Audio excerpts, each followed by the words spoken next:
Hello everyone, welcome to the Commerce JRF Adda platform. So this is Soumya here and I have qualified UGC NET JRF with 99.29 percentile in Commerce. तो चलिए आज का session start करते हैं। Most important session है आज का, और आज के सेशन में आपको जो है वो दो यहाँ पर मैं टॉपिक पढ़ाने वाली हूँ जो कि काफ़ी इंपॉर्टेंट टॉपिक है। एक है आपका कॉर्पोरेट गवर्नेंस की थ्योरीज, दूसरा आपका approaches to the business ethics. ठीक है, ये दो टॉपिक आज के सेशन में पढ़ेंगे। उससे पहले सेशन स्टार्ट किया जाए उससे पहले दो चीज़ें फिर से बताना चाहूँगी आपको। पहली चीज़ है तो पीडीएफ आपको मिल जाएगा, मेरे टेलीग्राम लिंक का चैनल मैंने डिस्क्रिप्शन में दे दिया है, वहाँ पे आप जाके जो है वो पीडीएफ ले सकते हैं। दूसरी यहाँ पे इंपॉर्टेंट चीज़ है, कीवर्ड्स के थ्रू पढ़ना शुरू करिए, साथ ही साथ थोड़ा पढ़िए पर उसको अच्छी तरीके से पढ़िए। ठीक है, चलिए आज का सेशन स्टार्ट करते हैं। सबसे पहला सेशन आप यहाँ पे देख रहे हो, पहला टॉपिक है main theories of corporate governance, जो कि काफ़ी इंपॉर्टेंट थ्योरीज है। ठीक है, सबसे पहले आपकी एजेंसी थ्योरी है, फिर आपकी स्टुअर्डशिप थ्योरी है, फिर आपकी स्टेक होल्डर थ्योरी है, फिर आपकी रिसोर्स डिपेंडेंसी थ्योरी है, ट्रांजैक्शन थ्योरी है एंड आपकी पॉलिटिकल थ्योरी है। तो ये आपकी थ्योरीज हैं, कुछ थ्योरीज हैं यहाँ पर, और ये इंपॉर्टेंट थ्योरीज है, इसीलिए मैं ये इनको चार्ट्स के थ्रू आपके पास लेकर आई हूँ, जिससे कि आप लोगों को समझ में आ जाए। ठीक है, ये जो इम्पोर्टेंट है, इनमें से क्वेश्चंस बन जाते हैं कभी कि ये कौन सी थ्योरी के अंदर बोला गया है, ये वाला कौन सी थ्योरी के अंदर बोला गया है। ठीक है, तो चलिए वन बाय वन स्टार्ट करते हैं। सबसे पहले है आपकी एजेंसी थ्योरी। ठीक है, मेन टू मेन पढ़ेंगे यहाँ पे। ठीक है, एजेंसी थ्योरी का क्या मतलब है? एजेंसी थ्योरी वो थ्योरी होती है जहां पर जो शेयर होल्डर्स होते हैं कंपनी के, ठीक है, दूसरे डायरेक्टर्स होते हैं कंपनी के, उनके बीच का रिलेशनशिप क्या है वो डिफाइन करता है एजेंसी थ्योरी। ठीक है, जैसे प्रिंसिपल जो होता है कंपनी का, यानी जो शेयर होल्डर्स होते हैं कंपनी के, वो एजेंट्स को हायर करते हैं कि वो काम करें। ठीक है, फिर जो शेयर होल्डर्स होते हैं वो डेलीगेट कर देते हैं work of running the business to the director. ठीक है, अपना जो भी उनके पास रिस्पॉन्सिबिलिटी अथॉरिटी होती है उसको वो डेलीगेट कर देते हैं डायरेक्टर्स को या फिर मैनेजर्स को, जो कि शेयर होल्डर्स के एजेंट होते हैं। एजेंट का मतलब जिन्होंने शेयर होल्डर्स ने जिनको काम करने के लिए रखा है उनको हम एजेंट्स बोलते हैं। तो यहाँ पर अगर शेयर होल्डर आपका जो अगर बात करें यहाँ पे प्रिंसिपल है, तो एजेंट जो होगा वो आपका डायरेक्टर होगा या फिर आपके मैनेजर होंगे। ठीक है, तो इसमें ये होता है कि जो एजेंट्स हैं, इसका मतलब इनका रिलेशनशिप आप ये चार्ट्स के थ्रू देख सकते हो। ये आपका प्रिंसिपल है यानी शेयर होल्डर है, जो कि डेलीगेट करता है, ठीक है, हायर करता है और डेलीगेट करता है एजेंट को, और एजेंट उनके बिहाफ पे काम करता है, यही तो होता है। तो ये रिलेशनशिप डिफाइन करता है आपकी एजेंसी थ्योरी। ठीक है, इसमें जो फीचर है एजेंसी थ्योरी का वो है separation of ownership and control. ठीक है, ये थ्योरी ये बोलती है कि जो पीपल है, एम्प्लॉयज है, वो अकाउंटेबल होते हैं, रिस्पॉन्सिबल होते हैं अपने काम को लेकर। ठीक है, साथ ही साथ रिवॉर्ड्स एंड पनिशमेंट भी यूज किया जाता है एजेंट्स के लिए। ठीक है, अगर वो सही से काम नहीं कर रहे हैं तो ये चीज़ है। लेकिन ऐसा ज़रूरी नहीं है, इट इज़ नॉट नेसेसरी कि जो हमेशा एजेंट काम करेगा वो शेयर होल्डर के अच्छे के लिए ही करेगा, ये ज़रूरी नहीं होता है। तो यही रिलेशनशिप डिफाइन करता है एजेंसी थ्योरी। ठीक है, इसमें सिर्फ यही चीज़ है कि शेयर होल्डर एक्सपेक्ट करता है डायरेक्टर से या मैनेजर से कि जो उन्होंने, या एजेंट से, कि वो डिसीजन ले और अच्छा डिसीजन ले, best interest of the share holder ले। लेकिन ज़रूरी नहीं होता, उल्टा हो जाता है कि ये ज़रूरी नहीं कि एजेंट जो है वो सही ही डिसीजन लेगा। तो बस यही चीज़ है, इनके बीच का कॉन्फ्लिक्ट, इनके बीच का रिलेशनशिप, ये एजेंसी थ्योरी डिफाइन करती है।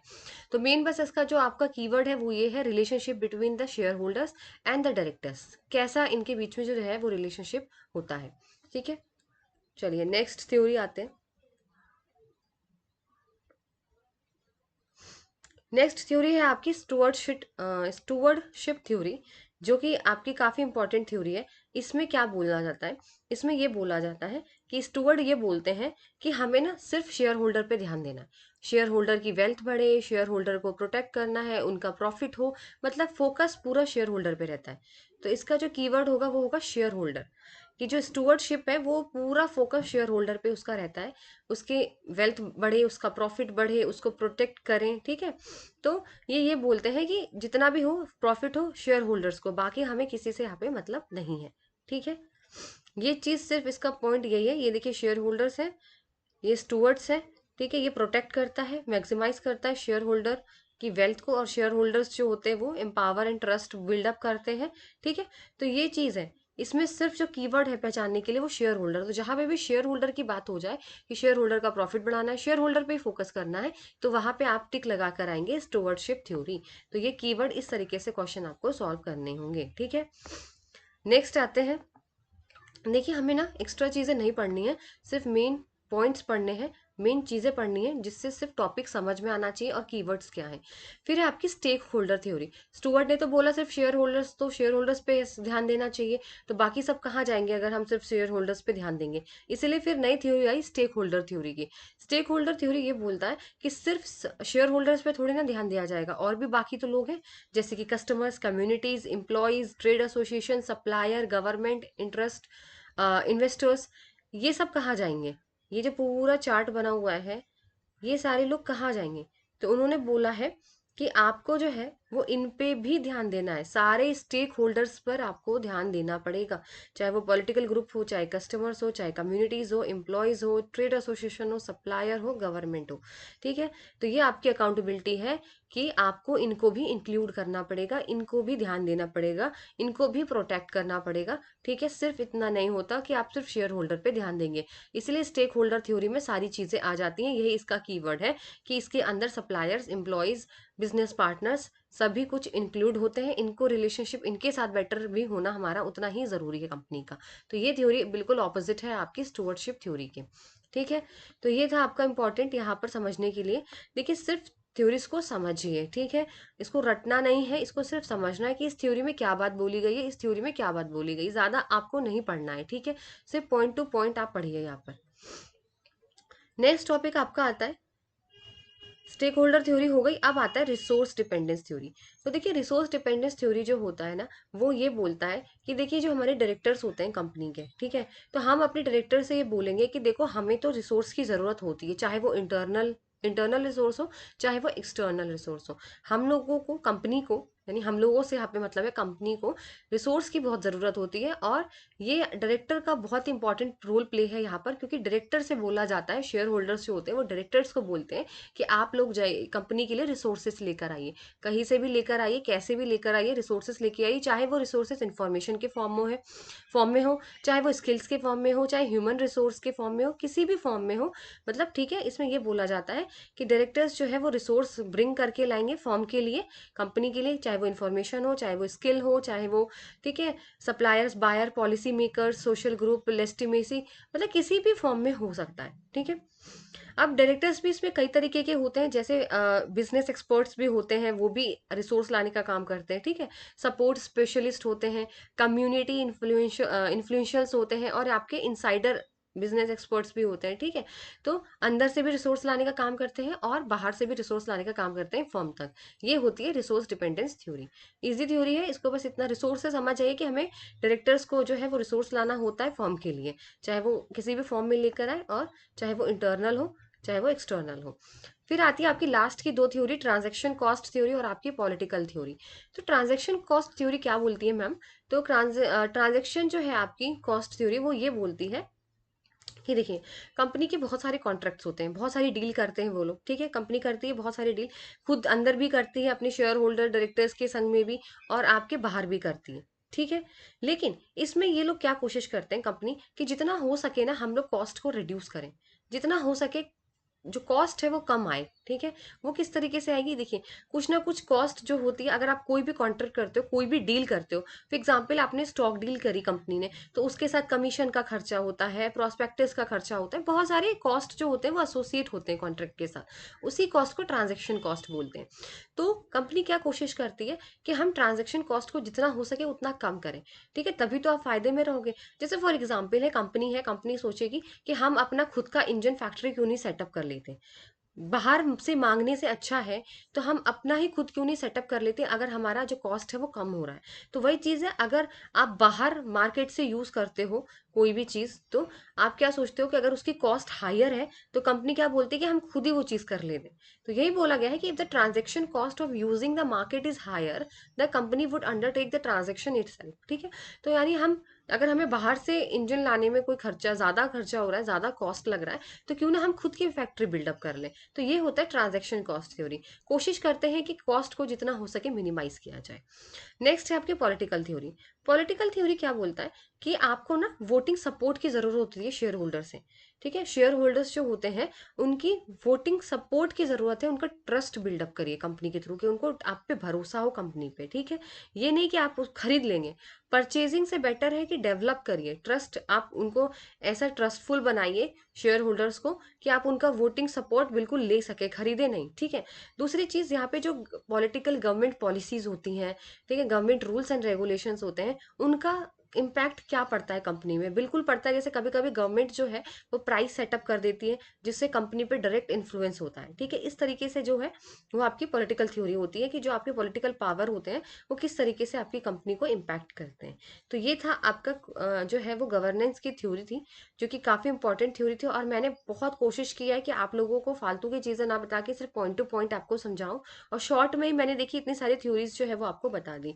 अगर एक बार मैं फिर से आपको शॉर्ट में रिवीजन करा देती हूँ यहाँ पे, आपको क्या याद रखना है इसमें, ठीक है। सबसे पहले एजेंसी थ्योरी है, तो एजेंसी थ्योरी में आपको याद रखना होता है relationship between the director and the share holder. इनके बीच का रिलेशनशिप कैसा है, अगर शेयर होल्डर क्या एक्सपेक्ट कर रहा है डायरेक्टर से या एजेंट से कि वो अच्छा काम करे, बट वो जरूरी नहीं है कि वो ऐसा करे जैसा आप सोच रहे हैं। दूसरा है स्टूवर्डशिप, स्टूवर्ड से याद रखिए शेयर होल्डर, सिर्फ शेयर होल्डर का भला होना चाहिए, शेयर होल्डर के प्रॉफिट मैक्सिमाइज होने चाहिए, ठीक है, और किसी से कोई मतलब यहाँ नहीं है। फिर आपकी stakeholder theory, stakeholder theory ये बोलता है कि हम सिर्फ शेयर होल्डर पे ध्यान थोड़ी नहीं देंगे, कस्टमर्स है, इन्वेस्टर्स है, सप्लायर्स है, एम्प्लॉयज है, ट्रेड यूनियन से, हमको इनको भी लेके साथ में चलना होता है। फिर आपकी रिसोर्स डिपेंडेंस थ्योरी, जो कि ये बोलती है कि डायरेक्टर्स के पास पूरा ये जो रिस्पॉन्सिबल होती है कि वो जाके रिसोर्सेस लेकर आए फॉर्म के लिए, ठीक है, चाहे वो किसी भी फॉर्म में हो, स्किल में हो, इन्फॉर्मेशन से रिलेटेड हो। फिर आता है आपका transaction cost theory. Transaction cost का मतलब होता है कॉस्ट जितना हो सके उतना कम करें, अगर हमें बाहर लेने से खर्चा ज्यादा हो रहा है तो हम क्यों ना खुद ही वो चीज प्रोड्यूस करें, ठीक है।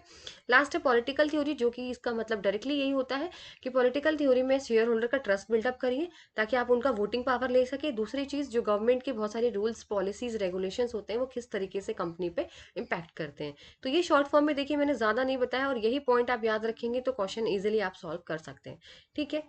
अब आते हैं नेक्स्ट पे, approaches of business ethics with very important, ठीक है। इसको किस तरीके से याद करना है आप लोगों को, इनका भी मैं आपको कीवर्ड बताऊंगी, इसीलिए बहुत जरूरी है। तो ये बहुत ही इंपॉर्टेंट पॉइंट है, ठीक है, स्टार बना लीजिए इसको, ठीक है। यूटिलिटेरियन है, डेंटोलॉजिकल एथिक्स है, वर्च्यू एथिक्स है, इगोइज्म एथिक्स है, और एथिकल रिलेटिविज्म है, ठीक है, रिलेटिविज्म। ये आपके कुछ मेन इंपॉर्टेंट मैं यहाँ पर आपके अप्रोचेस लाई हूँ, और ये बिजनेस एथिक्स के अप्रोचेस होते हैं, ठीक है। तो इसमें से क्वेश्चन बनने के काफी चांसेस होते हैं, और आपके लिए मैं जरूर एमसीक्यूज वगैरह लेकर आऊंगी। तो अच्छे से लेकर आऊंगी इन टॉपिक्स पे एमसीक्यूज, नेक्स्ट जो सेशन रहेगा वो एमसीक्यू का रहेगा, और एमसीक्यू इसी टॉपिक पे एमसीक्यू आपको देखने को मिलेंगे, ठीक है। तो चलिए वन बाय वन स्टार्ट करते हैं। यूटिलिटेरियन क्या बोलता है यहाँ पर, ओके। सो यूटिलिटेरियन का यहाँ पे क्या मतलब होता है, यूटिलिटेरियन का सिंपल सा मतलब यहाँ पे ये होता है कि आपका जो एक्शन है ना, जो आपका जो रिजल्ट आएगा, जो आपका आउटकम आएगा, उस पर डिपेंड होगा कि आप बिजनेस एथिकली राइट है या नहीं है। यानी आपने कोई चीज करी, ठीक है, अगर उसका रिजल्ट अच्छा आया तो फिर ये अच्छे एथिक्स के अंदर आ जाएगा कि हाँ, लेकिन अगर आउटकम अच्छा नहीं आया तो फिर हम इसको बिजनेस एथिक्स के अंदर नहीं लेते।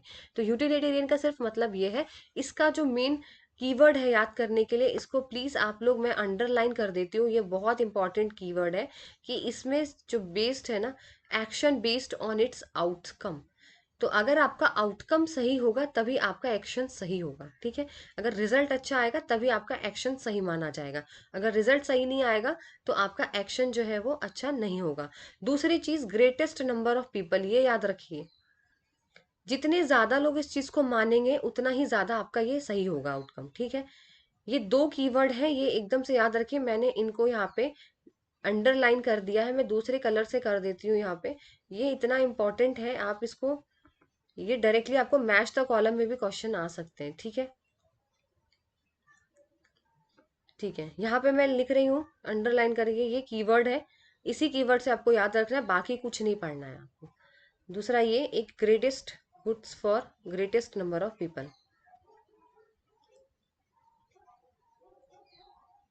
ठीक है। तो यहाँ पे सिर्फ यही है, अगर नेगेटिव रिजल्ट है तो नेगेटिव आ जाओगे आप, पॉजिटिव है तो ही आपका एक्शन एथिकली राइट माना जाएगा। अगर आपने कोई ऐसा काम किया, रिजल्ट बहुत अच्छा है, लोगों ने एक्सेप्ट किया, बहुत सारे लोगों ने उस चीज को एक्सेप्ट किया, तो वो आपका आउटकम जो है, वो आपका एक्शन सही माना जाएगा, एथिकली राइट माना जाएगा। इसका सिर्फ इतना ही यहाँ पर जो है वो पढ़ने का है। बाकी थोड़ा सा इसको और पढ़ लेते हैं। It assess the ethically of an action to promote overall happiness होना चाहिए, ठीक है। इसमें पॉजिटिव एंड नेगेटिव कॉन्सिक्वेंसेस दिखे जाते हैं आपके एक्शंस पे। और ये जो थ्योरी है वो एसोसिएटेड है with philosopher such as Jeremy Bentham and John Stuart Mill, ठीक है। ये बहुत इंपॉर्टेंट था और इसको आप लोग अंडरलाइन जरूर कर लीजिएगा। वेरी इंपॉर्टेंट इंपॉर्टेंट यहाँ पे कीवर्ड है ये, ठीक है। अब आते हैं नेक्स्ट पे, जो कि आपकी डेंटोलॉजी और इगोइज्म। ये भी बहुत इजी है। देखिए बस दिमाग में चीज़ों को बैठाइए, अपने आप लर्न हो जाएंगी चीज़ें, कोई रटने का यहाँ पे ज़रूरत नहीं पड़ेगी। देखिए डेंटोलॉजी क्या बोलते हैं, डेंटोलॉजिकल बोलता है हमें आउटकम से कोई रिलेटेड हमें नहीं है, आउटकम से हमें कोई लेना देना नहीं है। हम तो जब मानेंगे जब आप rules and obligations and regulation के हिसाब से अगर कोई काम करते हैं तो हमें वो एथिकली राइट लगता है, ठीक है। तो यहाँ पर एक्शंस को जब एथिकल कंसिडर्ड किया जाएगा, जब आप किसी रूल्स रेगुलेशन प्रिंसिपल्स के अकॉर्डिंग आप चलेंगे, तो इसका मतलब आपका एक्शन बिल्कुल एथिकल है, ठीक है। इसमें आउटकम से रिलेटेड नहीं होता। इसमें जो कीवर्ड है पहचानने के लिए, मैं फिर से यहाँ पे अंडरलाइन कर देती हूँ, इसमें जो कीवर्ड है वो है आपके principles, rules and duties and obligation. अगर आप इसके अकॉर्डिंग चलेंगे तो आप एथिकली राइट है। फिर आता है इगोइज्म थ्योरी। इगोइज्म का मतलब सिर्फ सेल्फ इंटरेस्ट से याद रखिएगा, अपना अपना देखना है, भाई मेरा काम निकल गया तो मेरे को तो सही है, चाहे वो गलत हो चाहे वो सही हो, लेकिन मुझे मेरा जो काम था वो मेरा निकल गया, ठीक है ना। मतलब एक्शन मेरा मोरली राइट है अगर मेरे को फायदा है तो। ये तो सिर्फ इगोइज्म से याद रखिएगा, अगर मेरा जो सेल्फ इंटरेस्ट है, मेरे को अगर फायदा हो रहा है मेरे डिसीजन से तो वो सही है, चाहे वो वाकई सही हो या नहीं हो, ठीक है। ये चीज बोली गई है इस थ्योरी में। लास्ट की दो थ्योरीज बची हैं आपकी। देखिए मैंने कितने शॉर्ट में आप लोगों को जो है वो कॉन्सेप्ट समझा दिया है यहाँ पे। ज्यादा कोई लंबी वीडियो बनाने से ये नहीं होता कि कॉन्सेप्ट समझ में आए, ठीक है। शॉर्ट में कोशिश करें पढ़ने की और कीवर्ड्स के थ्रू ही थ्योरीज को लर्न करिए, पूरा रटना नहीं है, ठीक है। वर्च्यू एथिक्स क्या होता है, इसका जो कीवर्ड होता है वर्च्यू एथिक्स का, इसका होता है आपका कैरेक्टर। ये याद रखिएगा, ये वर्ड जो है ना कैरेक्टर का, ये इसका कीवर्ड है, कैरेक्टर। अगर आपका चरित्र सही है, अगर आपका कैरेक्टर सही है, तो फिर आप एथिकली राइट हो। इसमें आपको कुछ प्रूफ करने की जरूरत नहीं है। आपके अंदर ऐसी क्वालिटी है जिसको देख के लोग कहेंगे हाँ इसका तो कैरेक्टर बहुत अच्छा है, इसका तो नेचर बहुत अच्छा है, तो इसका मतलब ये एथिकली राइट है, चाहे वो अंदर से कुछ भी हो, बट वो पर्सनालिटी के ऊपर इसको देखा जाता है, ठीक है। ट्रेट्स देखे जाते हैं, कैरेक्टर देखा जाता है और कुछ नहीं देखा जाता। फिर आपकी रिलेटिविज्म थ्योरी। रिलेटिविज्म थ्योरी क्या बोलती है कि जरूरी नहीं है कि एक ही चीज या एक ही मोरल स्टैंडर्ड सब पे सेम टाइम पे सबके लिए लागू हो। ये थोड़ा सा ऑपोजिट बोलती है। ये बोलते हैं कि ऐसा किसने बोला है कि आप जो है, ऐसा कोई भी एक रूल नहीं है जो सभी पीपल पे, सभी लोगों पे, सब एक ही साथ सब पे लागू हो या सब पे सही हो। ये बात करेक्ट है बिल्कुल। ऐसा कोई रूल नहीं होता कि अगर वो रूल मेरे पे सही है तो जरूरी नहीं वो एक्स वाई जेड पे भी सही हो, ठीक है। तो ये चीज बोलता है रिलेटिविज्म थ्योरी, एकदम ऑपोजिट आ जाता है। रिलेटिविज्म थ्योरी बोलता है कि जरूरी नहीं है, एक ऐसा रूल नहीं है जो सब पे ही सही लागू होता हो, ठीक है। तो यही बोला गया है कि there is a no single universal set of moral standards applicable to all people at all times, ठीक है। तो ये जरूरी नहीं, क्योंकि सबका कल्चर अलग अलग होता है। क्योंकि कल्चरली अगर हम बात करें, कल्चरली तो सब जो है वो इंडिविजुअल अलग अलग होते हैं। इसीलिए अगर एक रूल, अगर जैसे फॉर एग्जांपल अगर आप क्लोथ का ले लो, तो जैसे कि आपने मूवी देखी होगी पीके मूवी वगैरह, तो अगर उसमें बोलते हैं ना कि अगर आपकी शादी हो रही है क्रिश्चियन में तो आप व्हाइट कलर का गाउन पहनते हो, ठीक है। और अगर वही आपका, अगर किसी की डेथ हो जाती है किसी के हस्बैंड की, तो हिंदू धर्म में क्या होता है कि वो व्हाइट कलर की साड़ी पहनाई जाती है, ठीक है, विडो के लिए। तो वही चीज है कि देखिए कितना कितना डिफरेंस है, ठीक है। वही अगर क्रिश्चियन की बात करें, वहां किसी की डेथ होती है तो ब्लैक कलर का ड्रेस पहनते हैं। वही अगर हम बुरखे की बात करते हैं मुस्लिम धर्म में, तो वहां पे बुरखा नॉर्मली पहना जाता है। तो वही चीज है कि सब कल्चरल के हिसाब से सब अलग अलग होते हैं। जरूरी नहीं एक रूल जो है वो व्हाइट वाला वो सब पे लगेगा, सबका अलग अलग रूल है। ये बोलता है रिलेटिविज्म थ्योरी। तो मैंने आपको एग्जाम्पल बहुत अच्छा दिया है पीके मूवी का, और यही आप इस पे अप्लाई करेंगे, ठीक है। तो आज का सेशन मुझे लगता है कि आप लोगों को बोरिंग नहीं लगना चाहिए। मैंने पूरी कोशिश की है कि आप लोगों को अच्छी तरीके से कम शॉर्ट टाइम में और जो मेन मेन इंपॉर्टेंट पॉइंट है सिर्फ आपको वही बताया मैंने खाली, उसी के हिसाब से आपका क्वेश्चन जो है आपके एमसीक्यूज एग्जाम में बिल्कुल सॉल्व हो जाएंगे। तो नेक्स्ट क्लास में जो मैं आपके साथ मिलने होंगी तो आपको एमसीक्यूज लेकर आऊंगी थोड़े बहुत इससे रिलेटेड। और बाकी फिर हम आगे नेक्स्ट सेशन में पढ़ेंगे जो है वो आपकी कुछ थ्योरीज है, कुछ मॉडल्स हैं कॉर्पोरेट गवर्नेंस के, एक दो, कुछ आपकी ईपीआरजी थ्योरी है आपकी। ठीक है, ऐसे करके दो तीन चार्ट्स हैं मेरे पास जो मैं आप लोगों के साथ शेयर करूंगी, जिनमें से क्वेश्चन जो है वो आपको देखने को मिलते हैं। तो चलिए, अगर आपको मेरा सेशन अच्छा लगता है तो प्लीज़ वीडियो को लाइक एंड शेयर ज़रूर करिए, चैनल को सब्सक्राइब करना ना भूलें। और आपसे मिलते हैं नेक्स्ट सेशन में।